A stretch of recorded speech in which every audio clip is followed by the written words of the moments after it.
আমরা প্রায় শুনি আমাদের পরিবারের উপরে, পরিবারের বিভিন্ন সদস্যদের উপরে, শিশুদের উপরে, আমাদের নিজেদের উপরে দুষ্ট জিনে আক্রমণ করে, শয়তানে আক্রমণ করে, শয়তান স্পর্শ করে পাগলের মতো করে ফেলে, সাধারণ জীবনযাপনকে ব্যাহত করে দেয় এবং আমাদেরকে কষ্ট দেয়, অনিষ্ট করে, ক্ষতি করে। জিনের ক্ষতি, অনিষ্ট, দুষ্ট জিনের আক্রমণ থেকে বাঁচার জন্য কোরআন এবং সুন্নাহ অনুযায়ী বেশ কিছু আমল আছে। এরকম 12টি আমলের কথা আজ আমরা বলবো, যে আমলগুলো করার মাধ্যমে দুষ্ট জিনের আক্রমণ থেকে আমরা নিজেরা বাঁচতে পারবো, নিজেদের শিশু এবং পরিবারের সদস্য অন্যদেরকে আমরা আত্মরক্ষার ব্যবস্থা বাতলে দিতে পারবো ইনশাআল্লাহ। নাম্বার 1, 5 ওয়াক্ত সালাত সময় মতো সঠিকভাবে আদায় করতে হবে। 5 ওয়াক্ত সালাতের পাশাপাশি পরিপূর্ণভাবে ইসলামের উপরে চলার চেষ্টা করতে হবে, তাকওয়ার উপরে চলার চেষ্টা করতে হবে।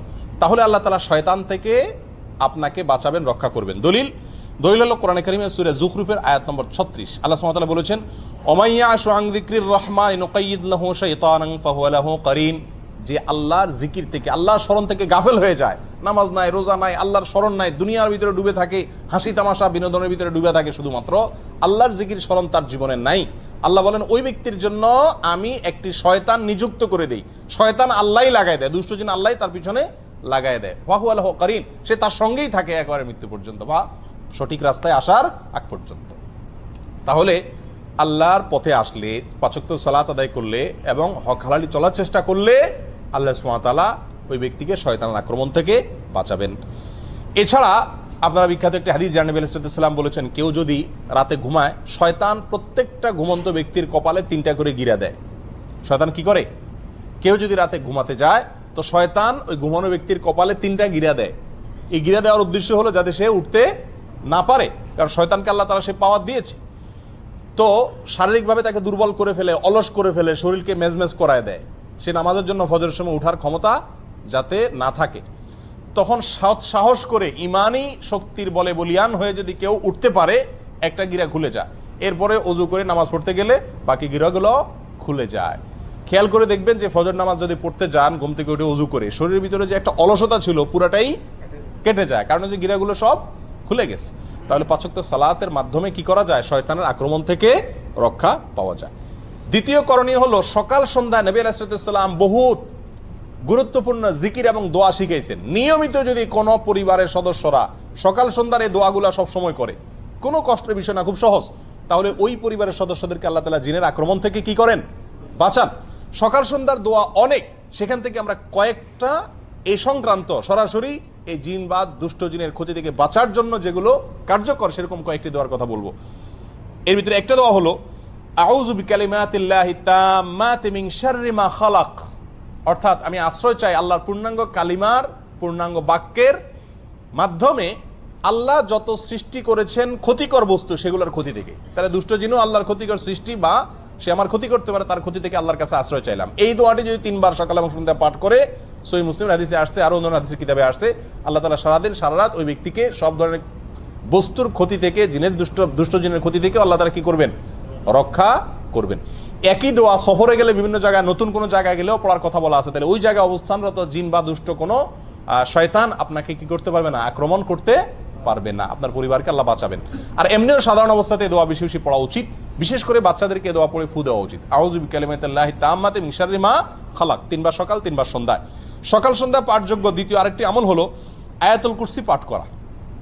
আয়াতুল কুরসি এমন একটি আমল, নগদ ফায়দা হয় জিনের রোগীকে এই আয়াতুল কুরসি পড়ে ঝাড়ফুঁক করলে, এবং এটা বিশেষ ব্যক্তিরাই করতে হবে এমন কোনো কথা নাই, বরং আমরা সবাই করতে পারি। নবী আলাইহিস সালাম আমাদের সবার জন্য শিখাইছেন, বলে দেন নাই যে শুধুমাত্র যারা ঝাড়ফুঁক করে তারাই করবে, যার কারণে আমরা সবাই এই আমলগুলো করতে পারি।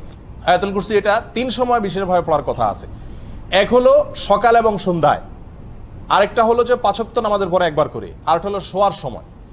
শোয়ার সময় যদি কেউ আয়াতুল কুরসি পড়ে, তো আল্লাহ সুবহানাহু ওয়া তাআলা তাকে সারা রাত শয়তানের আক্রমণ থেকে বাঁচায় রাখেন। এবারে একটা মজার ঘটনা বর্ণিত আছে আবু হুরায়রা রাদিয়াল্লাহু তাআলা আনহু থেকে। আবু হুরায়রা রাদিয়াল্লাহু তাআলা আনহুকে রাসূল আকরাম সাল্লাল্লাহু আলাইহি ওয়াসাল্লাম একবার যাকাতের মাল পাহারাদারি করার জন্য রাতে নাইট গার্ড হিসাবে নিয়োগ দিলেন। তিনি রাতে পাহারাদারি করতেছিলেন, হঠাৎ করে ওই মাল পাহারাদারি করার অবস্থায় দেখলেন যে একটা লোক আসলো, আয়সা ওখান থেকে কিছু মাল নিয়ে চলে যাচ্ছে। তিনি খপ করে ধরলেন, ধরে বললেন, এই মিয়া, যাকাতের মাল থেকে তুমি চুরি করতেছো? তখন বললো যে, ভাই আমি খুব গরিব মানুষ, আমার বাচ্চা কাচ্চা খাইতে পায় না, আমার ছেড়ে দেন, আমি খুব কষ্টে আছি। ওনার দয়া হয়েছে, ছেড়ে দিছে। পরের দিন তিনি রাসূলুল্লাহ আকরাম সাল্লাল্লাহু আলাইহি ওয়াসাল্লামের কাছে ঘটনাটা বলার পর রাসূলুল্লাহ আকরাম সাল্লাল্লাহু আলাইহি ওয়াসাল্লাম বললেন, ওই লোকটা তোমার মিথ্যা কথা বলছে, সে দেখবে আবার আসবে। ঠিকই পরের দিন আবার আসছে এবং একইভাবে একই সে সুর তুলছে। তখন তিনি খুব শক্তভাবে ধরলেন, আবার সে অনুনয় করার পরে ওনার দিলেন মায়া হলো, ছেড়ে দিলেন। পরের দিন রাসূলুল্লাহ আকরাম সাল্লাল্লাহু আলাইহি ওয়াসাল্লামের কাছে যাওয়ার পরে আবার বললেন, ইয়া রাসূলুল্লাহ, একইভাবে আসছে। রাসূলুল্লাহ আকরাম সাল্লাল্লাহু আলাইহি ওয়াসাল্লাম বললেন যে কি বলছে, বলে এটা বলছে। তখন তিনি বললেন যে সে মিথ্যা কথা বলছে, আবার আসবে। 3 নম্বর দিন আবার আসছে। আসলে আবু রাদিয়াল্লাহু তাআলা এইবার ধরছে ভালো করে, জাবড়ায় তোমার আজকে আর ছাড়তেছি না, আমি রাসূলুল্লাহ আকরাম সাল্লাল্লাহু আলাইহি ওয়াসাল্লাম নিয়েই ছাড়বো আজকে তোমাকে, মিথ্যা কথা বলো প্রতিদিন তুমি। তখন সে বলতেছে, ভাই আমি তোমাকে একটা খুব বড় গুরুত্বপূর্ণ জিনিস শিখাই দেব, আত্মরক্ষার জন্য বিরাট একটা সূত্র তোমাকে বলে দিব, তুমি আমাকে সেই বিনিময়ে ছেড়ে দাও। তো বললেন যে কি বলে দিবা বলো দেখি। তখন এই লোকটা বললো যে দেখো, তুমি যদি প্রতিদিন রাতে শোয়ার সময় আয়াতুল কুরসি পড়ো আর পড়ে ঘুমাও, তো শয়তান তোমাকে অ্যাটাক করতে পারবে না, আল্লাহ তাআলা তোমাকে হেফাজত করবেন ফেরেশতাদের মাধ্যমে, আল্লাহ তাআলা তোমাকে হেফাজত করবেন। এই কথা শোনার পরে আবু রাদিয়াল্লাহু চিন্তা করছেন যে একটা ভালো জিনিস শিখেছে যখন ছেড়ে দিস। তখন পরের দিন যাওয়ার পরে নবী আলাইহিস সালাম জিজ্ঞেস করলেন, কি খবর তোমার আসামির? আবু হুরায়রা বললেন, ইয়া রাসূলুল্লাহ, আসামি তো আবারও আসছে, আবারও ধরছি, তবে সে আমার একটা জিনিস শিখাইছে, এই জন্য তারা ছেড়ে দিছি। রাসূলুল্লাহ আকরাম সাল্লাল্লাহু আলাইহি ওয়াসাল্লাম বলেন যে কি শিখাইছে? বলেন যে এই জিনিস বলছে। তখন রাসূলুল্লাহ আকরাম সাল্লাল্লাহু আলাইহি ওয়াসাল্লাম বলছেন যে দেখো, ও হলো শয়তান, ও তো সত্য কথা কখনো বলে না, তবে এই কথাটা সত্য বলছে, এটা ঠিকই বলছে যে আয়াতুল কুরসি বললে সে তোমার ক্ষতি করতে পারবে না, এই চুরি দাড়ি যা দেখতেছো সব ক্ষতি থেকে বাঁচতে পারবা আয়াতুল কুরসি রাত্রে পড়লে।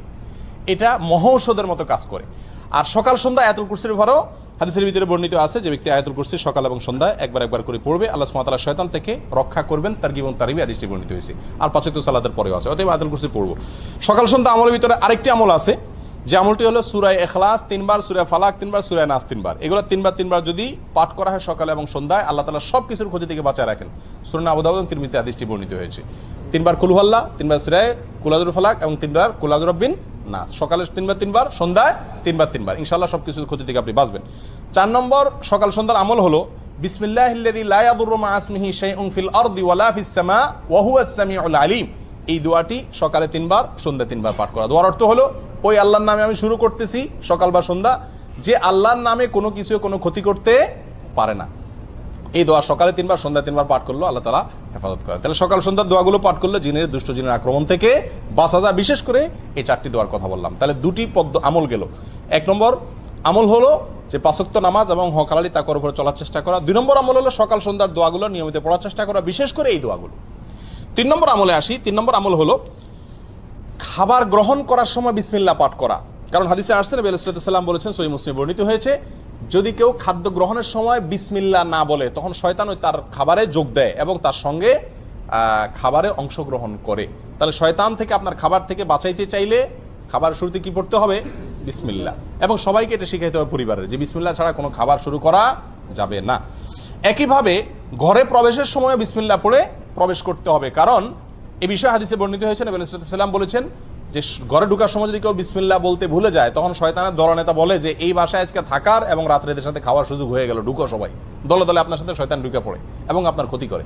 আর যদি বিসমিল্লাহ কেউ পড়ে, তখন শয়তান আর তার দলনেতারা বলে যে আজকে এই বাসায় থাকার এবং খাওয়ার সুযোগ হইল আর না। এই জন্য বাসায় যতজন ঢুকবে, যে কোনো রুমে থাকবেন, আপনি ঢোকার সময় কি পড়বেন? বিসমিল্লাহ পড়বেন। 4 নম্বর আমল হলো হাই আসলে হাত দেওয়া বা কোনো কিছু দিয়ে মুখ ঢাকা। এটা পরীক্ষিত, যাদেরকে জিনে আক্রমণ করে এরকম বহু রোগীকে দেখেছি আমরা, যে তারা বেশি বেশি হাই তুললে ওই সুযোগে জিন বা দুষ্ট জিন, শয়তান মানুষের শরীরে প্রবেশ করে মানুষের ক্ষতি করার চেষ্টা করে। এই জন্য হাই তোলার সময় হাত দিতে হবে। নবী আলাইহিস সালাম এটা শিখাইছেন, সহিহ মুসলিম, আবু দাউদে হাদিসটি বর্ণিত হয়েছে। তোমাদের কেউ যদি হাই তোলে, সেই জন্য তার মুখে হাত দিয়ে বা কোনো কিছু দিয়ে বাধা দেয়, কারণ হাই তোলার সময় শয়তান প্রবেশ করে। তাহলে হাই তোলার সময় হাত দিতে হবে। 5 নম্বর আমল হলো ঘুম থেকে উঠার পর অজু করার সময় নাকে পানি দিয়ে নাক ঝাড়া। কারণ হাদিসে আসছে, রাত্রে যখন মানুষ ঘুমায়, নাকের বাঁশির ভেতরে শয়তান গিয়ে বাসা বাঁধে। যদি নাকে পানি দিয়ে ঝাড়ে 3 বার, তখন সে বের হয়ে যেতে বাধ্য হয়। 6 নম্বর আমল হলো শয়তান এবং দুষ্টজিনের আক্রমণ থেকে বাঁচার জন্য পরিষ্কার পরিচ্ছন্নতা অবলম্বন করা। কারণ অপরিষ্কার এবং নোংরা জায়গায় শয়তানের অবস্থান থাকে। এ বিষয়ে বিভিন্ন বর্ণনা পাওয়া যায় এবং আল্লামা ইবনে তাইমিয়া রাহিমাহুল্লাহ বলেছেন, সাধারণত দুষ্ট জিনেরা ময়লা আবর্জনা, মলমূত্র ত্যাগের খারাপ জায়গা এগুলোতে থাকে। বাসা বাড়িতে মলমূত্রের গন্ধ, পোলাপানের মলমূত্র হোক আর বড়দের হোক, এরকম যদি থাকে এবং ময়লা আবর্জনা পড়ে থাকে, এবং সেগুলো ফালাই না হয় সময় মতো, তাহলে সেখানে শয়তান বা দুষ্ট জিন বাসা বাঁধে। এই জন্য ওখান থেকে পরিষ্কার, ঘরবাড়িকে এগুলো থেকে পরিষ্কার রাখতে হবে। 7 নম্বর আমল হলো পেশাব পায়খানা দুষ্ট জিনের বড় একটা আখড়া।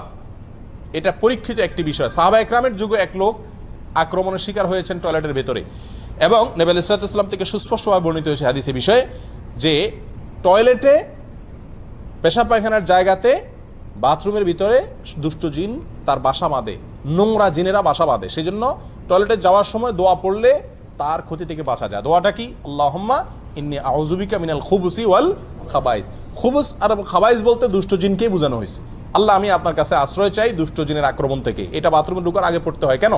টয়লেটে ঢোকার আগে এই জন্য পড়তে হয় যে ওইটার ভিতরে দুষ্ট জিনের আখড়া থাকার আশঙ্কা আছে এবং আপনাকে সে কোনোভাবে ক্ষতিগ্রস্ত করতে পারে। 8 নম্বর আমল হলো ঘরে বেশি বেশি কোরআন তেলাওয়াত করা, বিশেষ করে সূরা বাকারা তেলাওয়াত করা। কোরআন তেলাওয়াত আপনারা এই দেশে দেখবেন যে জিনের রোগীদের যারা চিকিৎসা করে, যে সমস্ত ওলামা একরাম ঝাড়ফুঁক করে, তাদের মেইন ঝাড়ফুঁক থাকে কি? কোরআন তেলাওয়াত করে। এবং কোরআন তেলাওয়াত করলে যাদের ভিতরে জিনের সমস্যা আছে এরা পাগলের মতো ছটফট করতে থাকে এবং একটা পর্যায়ে সুস্থ হয়ে যায়। একবারে চোখের সামনে এরকম ঘটনা আপনারা শত শতবার দেখছেন যারা সৌদি আরবে আছেন। তো কোরআন তেলাওয়াতের আমলের মাধ্যমে দুষ্ট জিন থেকে বাঁচা যায়। ঘরে কোরআন তেলাওয়াতের সিস্টেম চালু রাখতে হবে, নিজেরা না পারলে রেকর্ড করা কোরআন তেলাওয়াত চালা রাখতে হবে, তবুও কোরআন তেলাওয়াতের অভ্যাস ঘরের ভিতরে চালু করতে হবে, বিশেষ করে সূরা বাকারা। কারণ সূরা বাকারার এক্ষেত্রে বিশেষ কার্যকর ক্ষমতা আছে। আল্লাহ সুবহানাহু ওয়া তাআলা সূরা বাকারার মাধ্যমে দুষ্ট জিনের আক্রমণ থেকে মানুষকে বাঁচান। কারণ হাদিসে আসছে, নবী আলাইহিস সাল্লাম বলেছেন, সহিহ মুসলিম হাদিসটি বর্ণিত হয়েছে, যেই ঘরে যেই বাসায় সূরা বাকারা তেলাওয়াত করা হয় ওই বাসাকে আল্লাহ তাআলা শয়তানের আক্রমণ থেকে বাঁচায় রাখেন। আর পরীক্ষিত আমরা দেখেছি বহু দুষ্ট জিনের আক্রমণ আছে। আমি ব্যক্তিগতভাবে অনেককে এই আমলটা দিছি এবং ফলাফল জানাইছেন যে নগদ ফলাফল পাইছেন। সূরা বাকারা যতক্ষণ পড়ছে তখন মতো জিনের আক্রমণ করা রোগীর কোনো ক্ষতি হয়নি, আত্মরক্ষাও করা যায়, চিকিৎসাও হয় এর মাধ্যমে। 10 নম্বর আমল হলো কোনো গর্তে পেশাব পায়খানা না করা। অনেকে ইচ্ছাকৃত ওই রাস্তার আশেপাশে, বিশেষ করে গ্রামে গঞ্জে গেলে দেখা যায় গর্তে টর্তে পেশাব করেন। গর্তে পেশাব করা নিষেধ। এক হাদিসে গর্তে পেশাব করতে নিষেধ করা আছে, নবী আলাইহিস সাল্লাম নিষেধ করেছেন। একজন বিখ্যাত তাবী কাতাদাকে জিজ্ঞাসা করা হয়েছে এর কারণ কি হতে পারে, কেন গর্তে পেশাব করতে নিষেধ করা হয়েছে হাদিসে।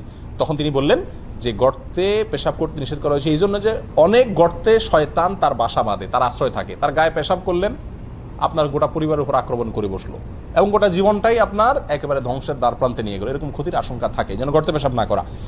10 নম্বর আমল হলো ঘরে কোনো সাপ দেখলেই হুট করে না মারা। ঘর বাড়িতে, বাইরে রাস্তাঘাটে আপনি জঙ্গলে দেখলে মারেন ভিন্ন কথা, কিন্তু ঘর বাড়িতে যদি কোনো সাপ দেখেন তাহলে সেই সাপটা সাধারণ সাপ না হয়ে জিন হওয়ার সম্ভাবনা আছে। কারণ এই ব্যাপারে নবী আলাইহিস সালামের হাদিসে পরিষ্কারভাবে বলা আছে, যদি ঘরে বাড়িতে কোনো সাপ দেখো তোমরা তাহলে হুট করে মারতে যাবে না। কারণ ঘর বাড়িতে যে সাপ দেখা যায় সচরাচর, এটা অনেক সময় জিন হওয়ার সম্ভাবনা থাকে। তাহলে কি করবেন? রেখে দিবেন আপনাকে কামড় দেওয়ার আগ পর্যন্ত? না, কয়েকটা করণীয় আছে। এর ভিতরে একটা হলো তাকে বলবেন নিজের ভাষায়, আল্লাহ তাকে আপনার ভাষা বোঝার ক্ষমতা দিয়েছেন, আপনি বলবেন যে যদি তুমি জিন হয়ে থাকো জলদি সরে যাও। যদি তখন আপনার কথা শুনে সরে যায় তাহলে বুঝবেন জিন, আর যদি না সরে তাহলে এবার আপনি সাধারণ সাপ হিসাবে তাকে কি করতে পারেন? মারতে পারেন। আর যদি অস্বাভাবিক জায়গা থাকে, বিছানা শুয়ে রয়েছে কথার কথা, তাহলে সাপের তো বিছানা শোয়ার কাম না, তার কাজ তো হলো ব্যাঙের পিছনে দৌড়ানো, পোকামাকড়ের পিছনে দৌড়ানো। তো যদি এখানে শুয়ে থাকে তাহলে বোঝা যাবে যে এটা একটা আলামত, এটা জিন হওয়ার সম্ভাবনা আছে। ওই পদ্ধতি অবলম্বন করবেন। আর তা না হলে আপনি অবশ্যই তাকে হত্যা করবেন তার ক্ষতি থেকে বাঁচার জন্য। তাহলে ঘরবাড়িতে সাপ দেখলেই হুট করে মারতে না যাওয়া, এদেরকে ক্ষতি করলে এরা গোটা পরিবারের পেছনেই লেগে যেতে পারে। 11 নম্বর আমল হলো স্ত্রী মিলনের সময় দোয়া পাঠ করা। আল্লাহুম্মা জান্নিবনা ওয়া জান্নিবিশ শাইতানা মা রাযাকতানা।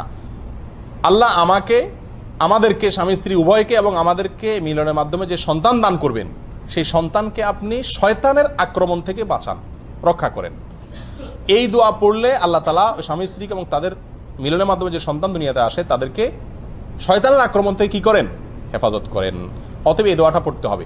নবী আলাইহিস সাল্লাম বলেছেন কেউ যদি দোয়া না পড়ে তাহলে তার সঙ্গে মিলনে শয়তানও যোগ দেয়, নাউযুবিল্লাহ। সেখান থেকে বাঁচার জন্য দোয়া পড়তে হবে। 12 নম্বর সর্বশেষ আমল হলো ছোট ছোট বাচ্চাদেরকে সন্ধ্যার সময় ঘর থেকে বাহিরে বের হতে দেওয়া যাবে না। খেলাধুলা করতে গেছে, সন্ধ্যা হওয়ার আগেই তাদেরকে বাসায় ফিরিয়ে আনতে হবে। কারণ হাদিসে পরিষ্কারভাবে বলা আছে সন্ধ্যার সময় শয়তানরা প্রচুর পরিমাণে বিচরণ করে। ওই সময়টাতে তোমাদের শিশুদেরকে তোমরা বাসা বাড়িতে প্রবেশ করায়। কারণ শয়তান যাদের উপর আক্রমণ করে তার ভিতরে উল্লেখযোগ্য অংশ হলো ছোট ছোট শিশুরা, তাদেরকে টার্গেট করে। অতএব তাদেরকে ঘরের ভিতরে নিয়ে আসতে হবে। এই 12টি আমল যদি নিয়মিত করা যায় ইনশাআল্লাহ শয়তান থেকে আত্মরক্ষা সম্ভব। আর দুষ্টজিন যদি আক্রমণ করেও থাকে তাহলে সেখান থেকে চিকিৎসা পাওয়াও সম্ভব। আল্লাহ তাআলা আমাদের সবাইকে দুষ্টজনের আক্রমণ থেকে হেফাজতে রাখুন।